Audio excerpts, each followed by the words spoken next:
Alright fellas, we just saw the return of Boots Ennis fighting Lima for the 154-pound WBA interim title. Now, this was a fight which seemingly went under the radar for a lot of us, although Boots certainly didn't disappoint. Ennis in this fight once again showed us why he's so highly rated. But also, once again, after one of his fights, we're left wondering, will we actually see him against top-level competition anytime soon? Or is he destined to just strategically cherry-pick his way through the rest of his career?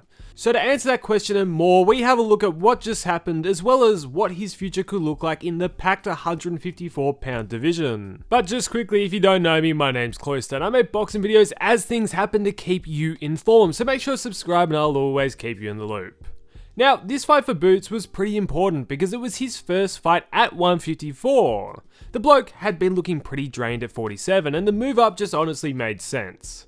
I guess what was unfortunate though was even though everyone recognizes just how talented he is, we didn't really get any of the fights we wanted as fans while he was down at 147. Instead, we got back-to-back Karen bouts. So, although he left 147 as a champion, his resume really had nothing special on it, and to no surprise, his step up again was against not a commonly known name to boxing fans. We all hoped for that Vergil Ortiz matchup, which honestly seemed within reach, but Boots, he wanted to tune up, so it didn't happen, and within such a packed division of names and talent, it was unfortunate to not see Boots pick someone to help build his name further.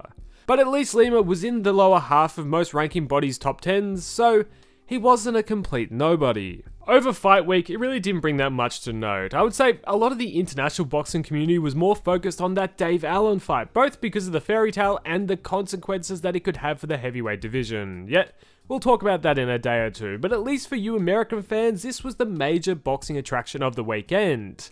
And I think most people thought that this would be a walkover for Boots.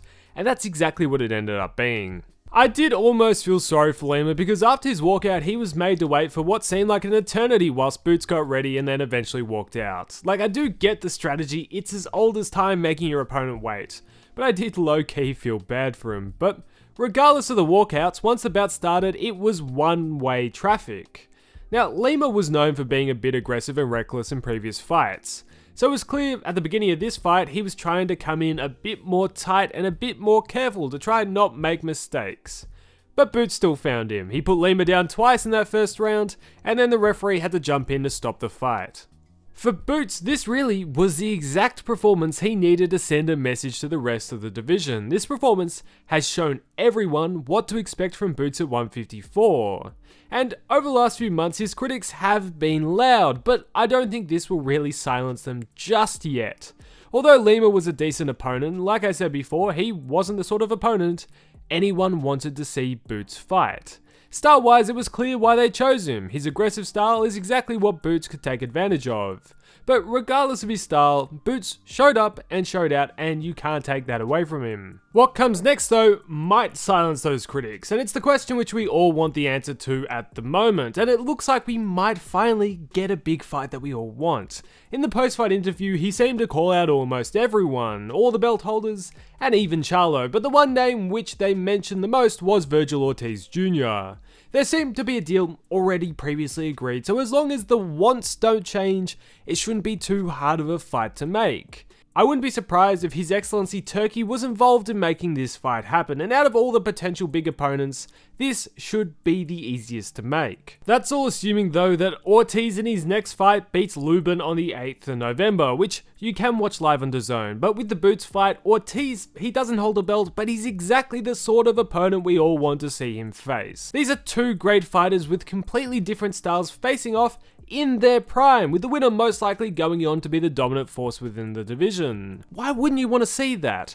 But say hypothetically that fight can't be made, what else could be on the table? What is good for Boots is that the division seems incredibly deep, but what isn't great for him is that a lot of the division seems to be tied up over at PBC, and if the Saudis don't get involved, it's probably unlikely that we're going to see Boots fight any of them anytime soon. Now, I'm not sure of the length of their respective deals, but the fighters that seem to be tied up to PBC include Fundora, Thurman, Murdazaliev, Zhu, and the Charlos. So those names, if the fights happen, they need to cross over from PBC or a lot of money has to be at play. If it isn't Ortiz, I reckon we're probably looking at a fight against Abbas Barao next. He is the current WBA 154 champ, after being promoted to full champ from interim. He won his belt in September and was promoted after Crawford vacated. Now this is Boots' easiest path to a belt. If the Ortiz fight can't be made immediately, don't be surprised to see this next. It's an easy way for them to get a belt, and Boots is now the interim WBA champ anyway, so it would be an easy fight to make. Go grab the belt and then go after bigger names in the division, and then he can promote those future fights as unifications. It makes it just seem all a bit bigger. You can't really judge them if they want to make that fight next. Although that isn't really what anyone wants to see next. Preferably we all want to see that Ortiz fight happen, but if those two bouts can't happen, you're probably looking at a Josh Kelly or a Lubin if he puts up a decent fight in a few weeks' time. The fight, of course, personally I want to see next is Ortiz, but I do have another couple suggestions I would love to see. One I think would be interesting would be Madrimov. He, of course, gave Crawford a pretty tough time, and it would be interesting to see how Boots would deal with his style. If Boots does really well, it gives him a good calling out point to challenge Bud on, and that's a fight he's been chasing for ages. Will he get it? I don't know, but it would be interesting to see him against Madrimov. And the other, which I think everyone would agree with me on, is that Norman fight.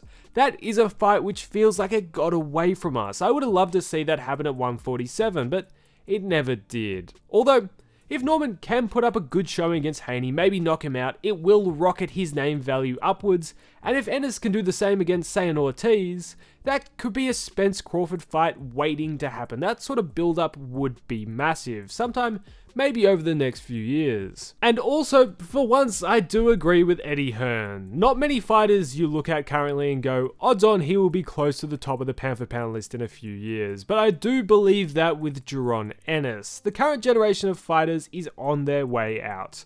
You look at the pound for pound list, the fighters are aging. Most are over the age of 30, and in boxing years are fairly old.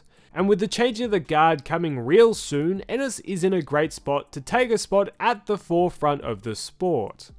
And the 154 pound division is a great place to be if you want to become a household name in the near future. It has plenty of great names, and many still to come up from, say, 147. If Ennis can get a chokehold on this division, within 5 years he could become the face of boxing.